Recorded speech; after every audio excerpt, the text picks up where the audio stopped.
Today we're going to read The Big Tree, written by Sandra Yoakum and illustrated by Larry Yoakum.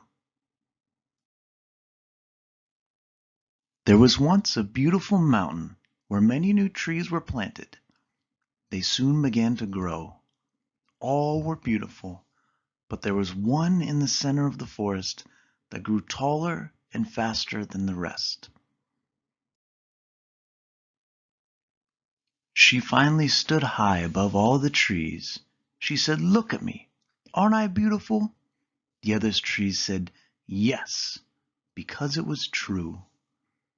Every year, people came from far and wide to admire the biggest tree in the forest. They camped under its branches and fished in the lake nearby. The big tree would spend hours bragging about herself. "People come from all over to see me," she said. "They carve their names in my bark and take pictures by me. I don't think any tree could be finer." High above the big tree was a nest on a branch that stretched out over the lake. In the nest was a family of birds listening to the big tree talking about herself. The mama bird said, "This is the best tree in the forest." The daddy bird said, "The big tree shouldn't brag about herself because it makes others feel unimportant." The baby birds said, "We think the big tree is pretty. Don't you think so, Daddy?" "Yes," said Daddy Bird, "but so are the other trees in the forest." One day, in the cool of the afternoon, the trees had a talk. One tree said, "I wish I could be like the big tree. Everyone loves her.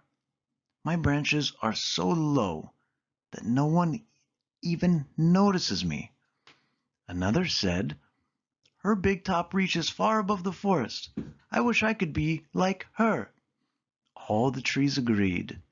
A little short tree said, "I want to be famous like her. Then I'll be happy." "I know," said another tree. "I'm tired of being me." They all hung their branches and said they couldn't be like the big tree. One day, a line of trucks started up the mountain road toward the forest. The big tree saw them and said, "Look, they're coming to see me. I can't believe how famous I've become." The men wasted no time. They marched straight for the big tree. "They like me," she said, and smiled as they painted a big red X on her trunk. Soon a man came forward. He buckled a large belt around his waist and tied a big saw to it. He had spikes on his shoes and started to climb the big tree. He climbed and climbed until he was almost to the top. He then stood on his spikes and leaned back against his ropes. He started his saw. A loud noise echoed through the forest as the saw cut deeply into the tree. "Timber!" the man called out as the top of the tree fell. The big tree said, "My beautiful top, what am I going to do?" She watched sadly as her top fell to the forest floor.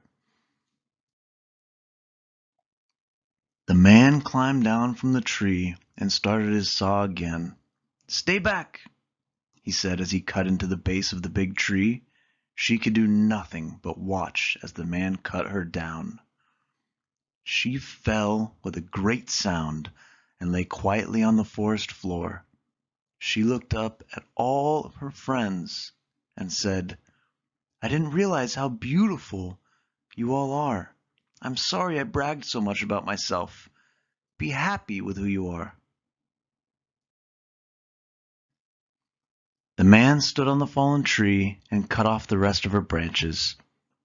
Then he and the other men cut her into large logs and loaded them onto the trucks.